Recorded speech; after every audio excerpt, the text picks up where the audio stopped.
Budget बनाकर चलें और उसी हिसाब से सारा खर्चा करें। और आपकी जितनी इनकम हो उस हिसाब से आपका खर्चा उससे कम ही होना चाहिए। और अगर आपकी एक्स्ट्रा इनकम होती है तो उसमें से थोड़ा ही खर्च करें और बाकी बचा लें। और बचे हुए पैसों को ऐसी जगह इन्वेस्ट करें जहां से आप अपने पैसों को और बढ़ा सकें। और इन्वेस्टमेंट के अलावा अपने कुछ पैसों से आप इमरजेंसी फंड भी जरूर बनाएं, क्योंकि वो भी बहुत जरूरी है। और अगर आपने इमरजेंसी फंड नहीं बनाया होगा तो आपको इमरजेंसी के टाइम पर अपनी सेविंग्स में से खर्च करने पड़ेंगे। इसलिए इमरजेंसी फंड को पहले ही साइड करके रख दें। नंबर 2, अपनी सेविंग्स को इन्वेस्ट करें। दोस्तों, पैसों का दूसरा सबसे जरूरी रूल है कि आप अपने पैसों को इन्वेस्ट करें। दोस्तों, इसके लिए पहले आपको हर महीने थोड़ी थोड़ी सेविंग्स करनी है और उन पैसों को खर्च नहीं करना है और ना ही बचा कर रखना है। आपको उनको इन्वेस्ट करना है। जी हाँ, जब तक आप इन्वेस्ट नहीं करेंगे तब तक आप उन पैसों को बढ़ा नहीं पाएंगे और लाइफ में सक्सेसफुल भी नहीं बन पाएंगे।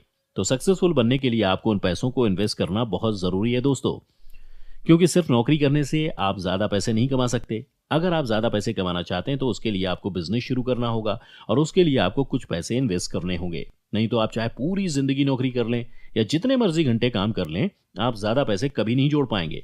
इसके अलावा अगर आप बैंक में पैसे रखते हैं तो बैंक भी काफी कम ही इंटरेस्ट देते हैं। इसके लिए आपको अलग अलग तरीके ढूंढने होंगे। आप चाहे तो शेयर मार्केट में भी इन्वेस्ट कर सकते हैं, म्यूचुअल फंड्स में भी, या फिर चाहे तो आप नेटवर्क मार्केटिंग भी शुरू कर सकते हैं। अपना बिजनेस शुरू करने के लिए आपको काफी सारे ऑप्शंस मिल जाएंगे। आप चाहे तो शुरू में कम पैसों से भी शुरू कर सकते हैं, फिर धीरे धीरे आप इसमें और भी पैसे लगा सकते हैं।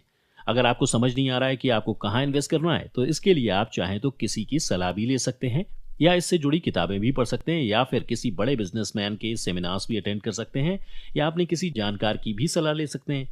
तो हमेशा इन्वेस्ट करने से पहले उसके बारे में अच्छे से जांच कर लें और उसके बाद ही इन्वेस्ट करें। और इस बात के लिए भी पहले से तैयार रहें कि अगर आप लॉस में चले गए तो क्या आप उस लॉस के लिए तैयार हैं।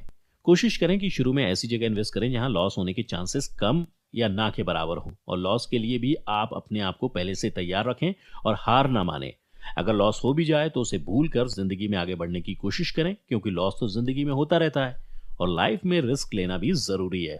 इसके लिए आप ऐसा भी कर सकते हैं कि आप उतना ही इन्वेस्ट करें जितना अगर लॉस हो भी जाए तो आपको ज्यादा फर्क ना पड़े।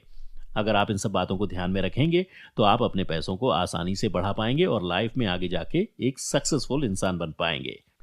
इसके अलावा दोस्तों, आपको इस बात का भी ध्यान रखना है कि आपको अपने आगे के लिए भी सोचना है। जब आप रिटायर हो जाओगे उस समय आप ज्यादा नहीं कमा पाओगे और शायद उतना काम भी ना कर पाओ जितना अभी कर सकते हो। इसलिए उस समय के बारे में भी आप पहले से ही सोच के चलेंगे तो बहुत अच्छा रहेगा। इसके अलावा अपना कुछ समय कुछ ना कुछ नया सीखने में भी लगाइए, जिससे कि आपको आगे जाके बिजनेस में फायदा हो या आप और भी ज्यादा ग्रो कर पाएं। जैसे कि आप कोई ऑनलाइन कोर्स कर सकते हैं या कोई बुक पढ़